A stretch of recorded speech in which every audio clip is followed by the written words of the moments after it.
siang Bu Elfrida. Selamat siang. Apa kabar? Sehat. Alhamdulillah sehat ya.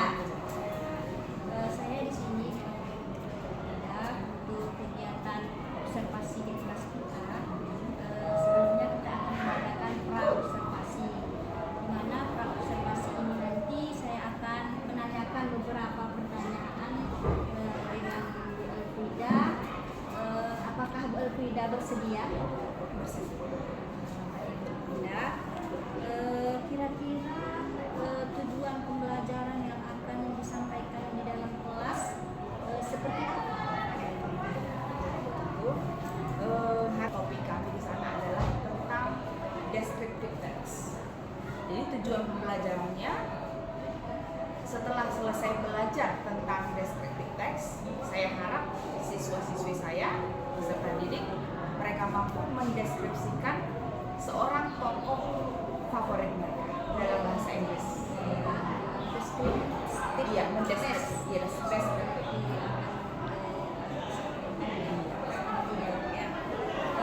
Apa ukuran keberhasilan dari siswa-siswa yang akan mengikuti pembelajaran?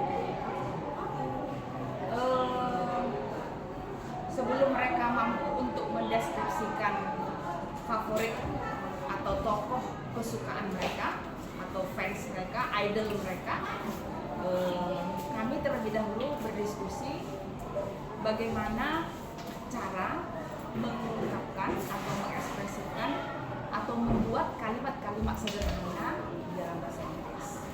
Kami belajar kata-kata, kami belajar tentang kata sifat, kami belajar tentang kata benda, dan nantinya akan kata-kata tersebut nanti akan dirangkai menjadi sebuah kalimat sederhana. Nah, setelah itu nanti diharapkan siswa itu mampu mendeskripsikan atau menjelaskan atau menceritakan tentang idola mereka secara sederhana aja dalam bahasa Inggris. Berarti pembelajaran nanti mengimplementasikan deskripsi tes itu ya? Iya. Oke.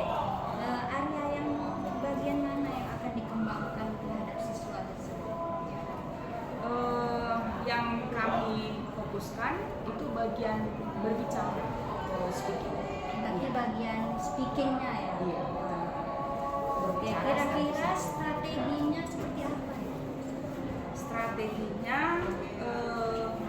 saya meminta mereka membawa gambar atau foto idola mereka, kemudian mereka melihat ciri-ciri idola mereka itu, bagaimana ciri-ciri fisiknya, kemudian latar belakang keluarganya, kemudian kira-kira apa yang membuat sehingga dia menyukai sosok itu, dia menyukai idolanya itu, alasannya apa? Jadi mereka buat kalimat-kalimat sederhana dulu. Berarti dia pengamatan ya? Iya, mengamati foto dulu, baru dia mengungkapkan apa yang diamati seperti itu ya? Iya. Oke, bisa tidak kita lakukan. Kira-kira menurut Ibu, apakah nanti model pembelajaran termasuk model TPA atau model apa? Dari strategi itu. model pembelajarannya lebih ke diskusi dulu, Diskusi ya? diskusi informasi. Diskusi informasi Iya. sama anak-anak tersebut. Oke, berbeda. Menurut Ibu, nanti perlu adakah refleksi setelah kegiatan pra-observasi kita ini? Refleksi untuk melihat sejauh mana tercapaian daripada tujuan pembelajaran itu, tentu kita butuh review ya, refleksi kembali. Refleksi kembali. Oke, Mbak Frida. Untuk sasaran kelas berapa tadi juga? Oh iya ya, Waktunya kapan? 10B itu hari Kamis. Hari Kamis. Iya, Jam jam berapa itu? 3 jam saya dulu. Jam 1, 2, dan 3. Dari jam pertama, Iya, jam pertama kedua, jam sampai ketiga. ketiga. Oke, Bu Frida, baik, terima kasih atas luangan waktunya.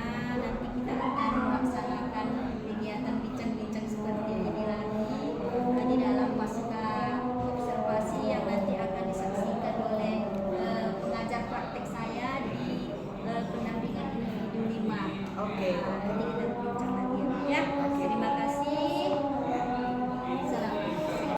Good morning, class. Welcome back to our English class today. Okay, how are you all? Well, before we start our lesson this morning, I will check your attendance list. Jessica, Barbie, mana Rino? Oke, yang baru masuk untuk teman kita yang masih ya. Catatannya tolong dulu ya. Jam sampai di mana kita? Oke. Oke, you say just now that our last topic is about pronouns. Materi terakhir kita adalah tentang pronoun. Well, let's continue.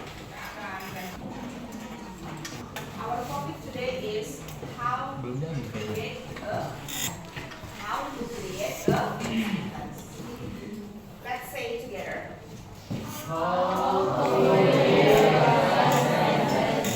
Together. How to create a sentence.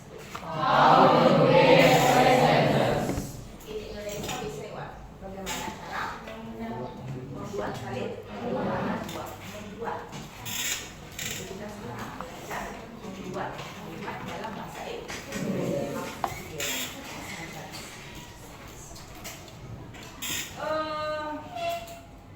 In general, secara umum itu yang namanya sentence, kalimat pasti terdiri dari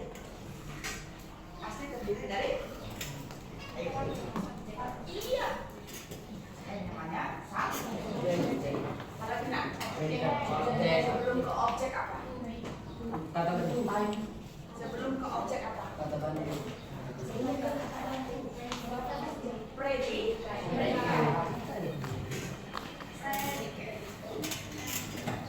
Setelah predikat, ini setelah objek apa?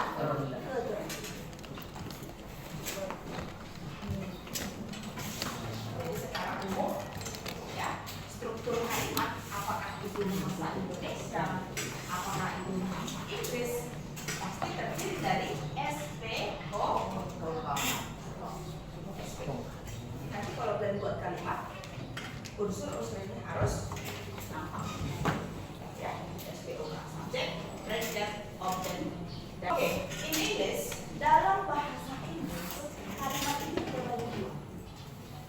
Ada yang namanya nominal sentence. Nominal sentence ini adalah kalimat nominal. Kenapa dikatakan dia kalimat nominal? Why is it called nominal sentence? Siapa yang tahu? Mungkin di junior high school dia pernah dengar ya? Yes, very good. You applause.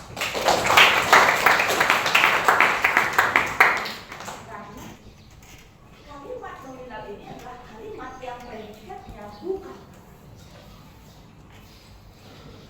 Jadi apa predikatnya? Jadi itu apa dalam bahasa Inggris? Kita tahu. Ada is, ada am, ada are, ada was, ada were. Is, am, ada was, ada. Oke, sebelum kalian buat patternnya, pola kalimat untuk kalimat nominal. Kalau yang namanya bahasa Inggris itu juga membedakan dengan bahasa Indonesia. Kalau bahasa Indonesia kita tidak mengenal yang namanya tenses. Apa itu tenses, nak? Siapa pernah dengar kata tenses? Ya. Simple, right? Simple past, pergi? Present continuous, past continuous, pergi?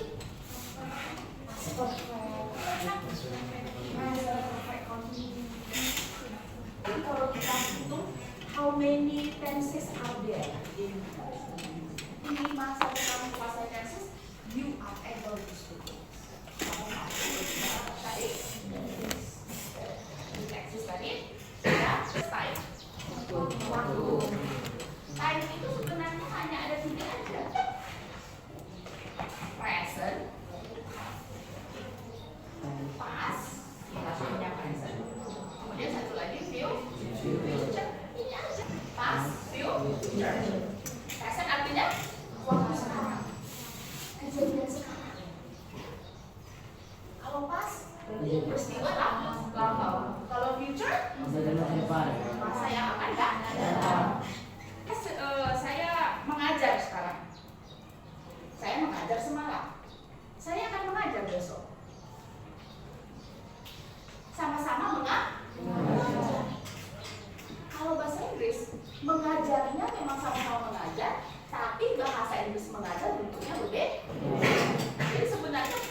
desainnya.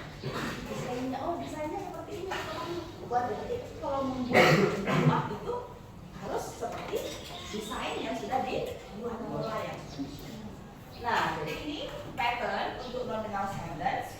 Kalau membuat seperti ini, cara bacanya apa? Positif. Positif sentence. Artinya kalimat positif. Kalimat positif, polanya adalah subject plus is MR.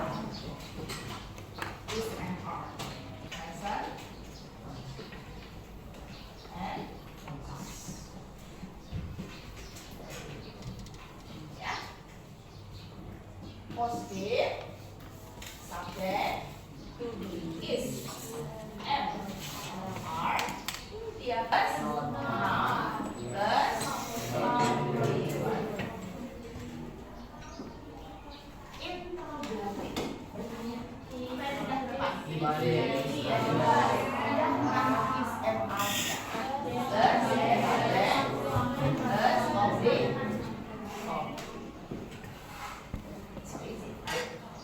kalau dia pas, maka pola kalimatnya positif subject plus was were plus of nggak ada verbnya kan dia nominal ya. Negative sentence subject plus was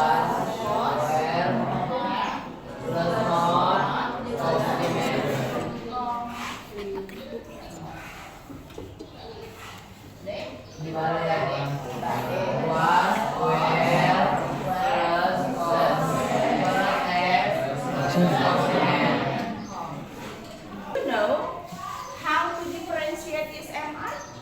Sudah tahu beda dari untuk is MR itu subjeknya apa? Siapa yang tahu? Who knows?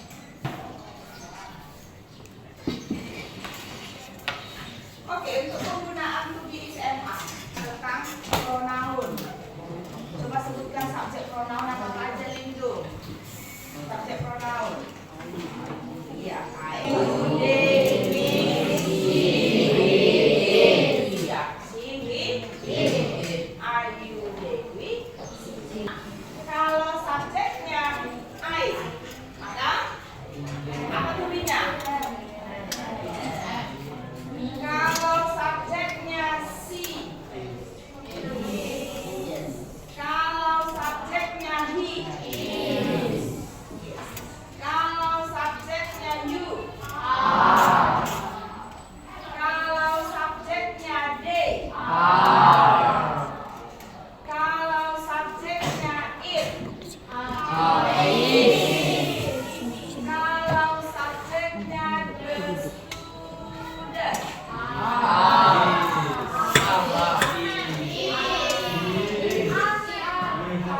is.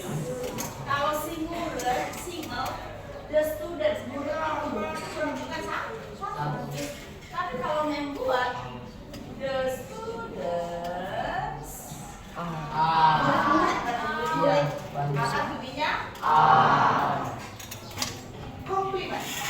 Apa yang disebut dengan komplimen ya? Komplimen ini apa-apa saja yang dimasukkan ke dalam kelompok. Yang pertama adalah adjektif. Apa adjektif lah?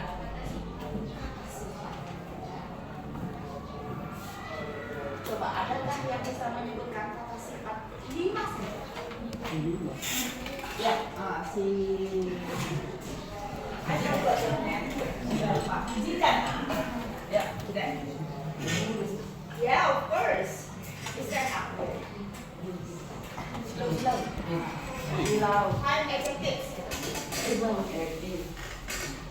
Happy. Yes. Happy. Stand up, please. What's your name? Andita. Okay, 5 adjectives.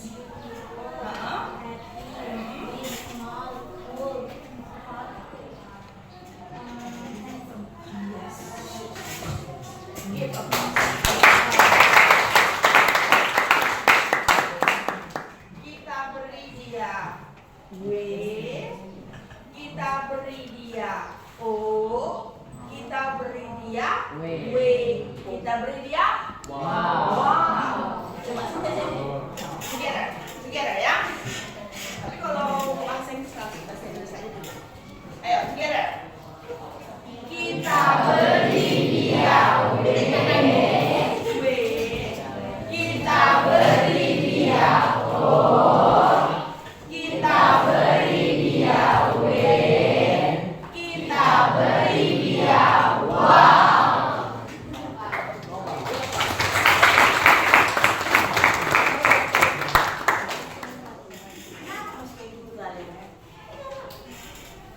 Dia ada pengetahuan yang lebih. Jadi harus diapresiasi. Orang-orang yang mau belajar dengan tekun harus kita kasih apresiasi. Ada? Siapa mau dapat wow? Jawab langsung.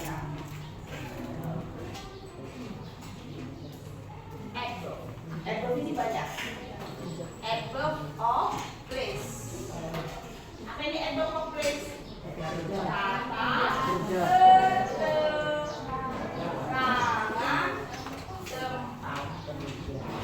Kata keterangan tempat ini biasanya diawali dengan at, on, in. Contohnya di at. Siapa yang bisa memberi contoh at? Kata keterangan tempat, adverb of place. At apa yang bisa? Iya, adverb.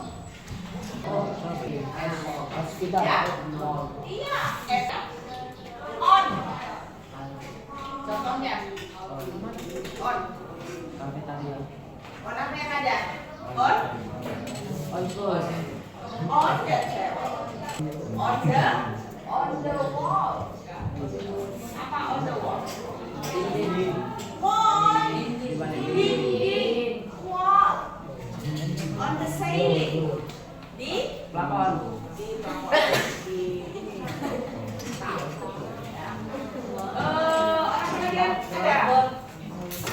On air. In apa coba in? Iya, in the classroom. In the classroom, in the bedroom, in the bathroom. Yang ketiga yang merupakan komplement. Apa itu? Noun. Apa ini noun? Kata benda. Apa contoh kata benda?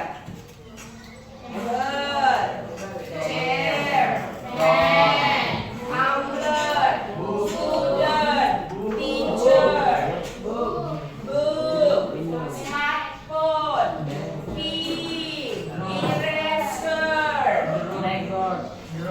ya roof, window, door, roof. Itu semuanya nah. Termasuk teacher juga. Ada yang mau bertanya? Noun phrase nah. Sebelum kita ke noun phrase, nanti pakai sini. Cara pemakaian home sama house gimana? Oh, bedanya. Beda home dengan house.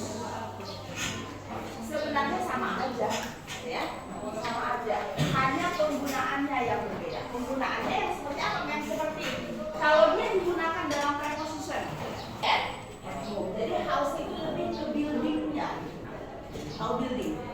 Gedungnya. Bangunan. Tapi home itu lebih kepada situasi rumah. Pertanyaannya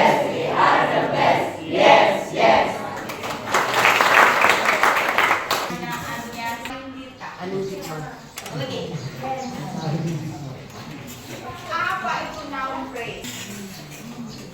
Noun phrase ini adalah kata atau gabungan. Ya, frase itu gabungan dari lebih dari dua kata yang berfungsi sebagai kata benda. Kayak teacher, ini kan noun. Noun, karena satu kata.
N.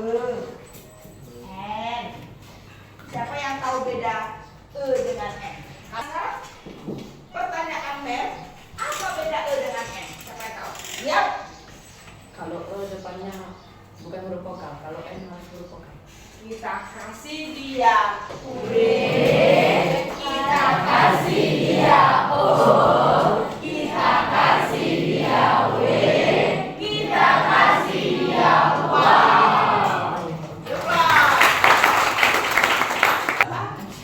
Ansari. Bedanya adalah kalau E di depannya huruf konsonan, kalau N di depannya huruf vokal. Nih, umbrella, kalian pakai E atau N? N.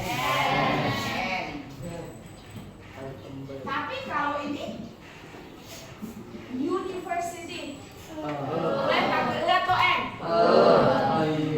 Siapa yang tahu?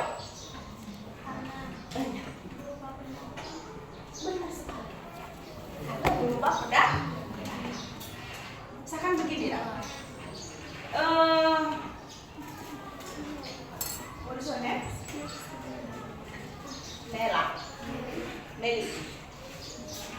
Menurut si Meli, menurut si Lindung, si Meli ini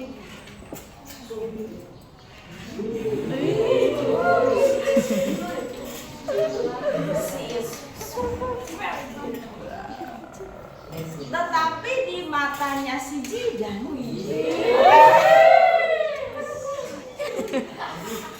si Meli ini bisa-bisa aja men.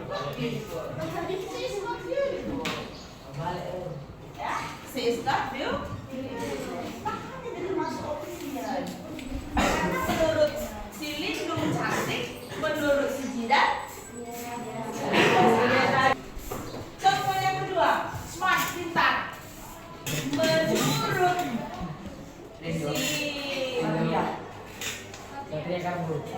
Satria, menurut si Satria, si Jelsipa ini smart. Jelsipa is smart, man. Tapi kalau menurut si Ansari, Jelsipa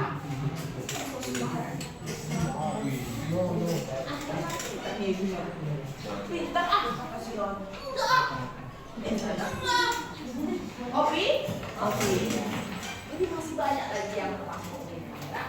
Jadi nanti tugas di rumah, coba kamu di buku kosakata ada nggak yang suruh menyediakan vocabulary book? Kamu carilah 25 opinion adjective ya. Sediakan satu buku, one book special for vocabulary. Yes. Ada notebook, ada exercise book, ada vocabulary book. Ya. Buat di situ opinion adjective dan artinya dalam bahasa Indonesia. Kemudian cari kata sifat yang biasa-biasa aja, yang familiar, ya. Familiar, you know familiar? Yang sering kita Yang ucapkan. ramai dia, yang sering kita ucapkan. 25. Jadi 5 opinion adjectives ya. Oke. Okay, that's all our lesson today. For your activity at home, please try to do our exercise on your book, page 13. Next week, I will check your homework. Okay, I think that's all for today. Goodbye. Selamat pagi Bu Elfrida. Apa kabar? Luar biasa. Baik ya, sama-sama baik kita ya Bu ya. Udah sarapan pagi ini Bu? Menurut Ibu bagaimana proses pembelajaran yang sudah dilakukan dalam kelas? Apakah menyenangkan? Kalau menurut saya proses pembelajaran dalam kelas sudah sesuai dengan modul rencana pembelajaran yang sudah saya susun, dan kalau saya lihat dari respon siswa-siswa di kelas, mereka menerima, mereka aktif, mereka memberikan tanggapan respon yang positif. Baik, berarti terima kasih siswanya Ibu ya. tujuan pembelajaran yang telah tercapai? Kalau tujuan pembelajaran itu di awal pembelajaran saya sudah sampaikan apa yang menjadi tujuan pembelajaran pada hari itu, dan saya yakin mereka paham, mengerti apa yang menjadi tujuan pembelajaran. Tidak ada alat ukurnya ya, Bu? Ya. Kira-kira alat ukurnya seperti apa? Alat ukurnya saya menyampaikan kepada mereka apa yang menjadi tujuan pembelajaran, dan alat ukurnya saya lihat mereka paham apa yang mereka akan lakukan, apa yang sudah mereka apa yang mau mereka capai dalam pembelajaran. Ya, berarti ada nampak seperti apa anak itu memahami pembelajaran. Kalau kita rentang nilai misalnya 1 sampai 10 itu kira-kira di level berapa pemahaman siswa-siswa itu mengenai pembelajaran? Dari respon mereka ya masih sekitar 80%. Ya, paham tapi belum betul-betul menguasai gitu. Berarti masih ada yang belum memahami. Iya. Gitu ya. Kira-kira apa tindak lanjut ke depannya yang mau dilakukan? Kami bersepakat dengan anak-anak bahwa selanjutnya akan mengadakan seperti ulangan begitu. Ada evaluasi ya. Evaluasi. Kira-kira Bu, siapa teman yang bisa membantu dalam hal membantu Ibu untuk meningkatkan kemampuan siswa-siswa di dalam kelas? Kalau dari segi pelajaran bahasa Inggris, kalau saya lihat dari motivasi mereka, sebenarnya mereka itu punya motivasi yang anak-anak peserta didik itu punya motivasi yang tinggi untuk bisa berbicara bahasa Inggris, untuk mengetahui bahasa Inggris. Karena memang di sekolah kami ada program namanya English Wednesday. Jadi di sana siswa-siswa mungkin ada sedikit motivasi bagi mereka untuk bagaimana mereka bisa memahami, bagaimana mereka bisa mengekspresikan diri di dalam menggunakan bahasa Inggris dalam sehari-hari. Meskipun memang karena latar belakang mungkin dari SMP-nya belum begitu maksimal belajar bahasa Inggris, jadi harus dipandu, dibimbing dulu.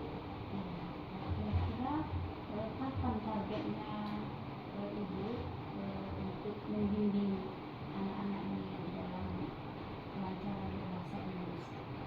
Kami punya kesepakatan juga di kelas bahwa dalam setiap minggu itu siswa harus menghafal minimal 10 kosakata baru. Kemudian berlatih menggunakan kosakata baru itu dalam percakapan-percakapan yang sederhana dalam kelas. Luar biasa itu dari dalam membimbing siswa-siswanya ya. Itu belum sudah. Mudah-mudahan ke depannya kita bisa seperti ini lagi ya, tidak, dan kita bisa bercerita lagi. Saya ingin melihat bagaimana perkembangan pembelajaran bahasa Inggris khususnya yang dibimbing terhadap anak-anak Indonesia. Ya Bu, terima kasih. Ya, terima kasih.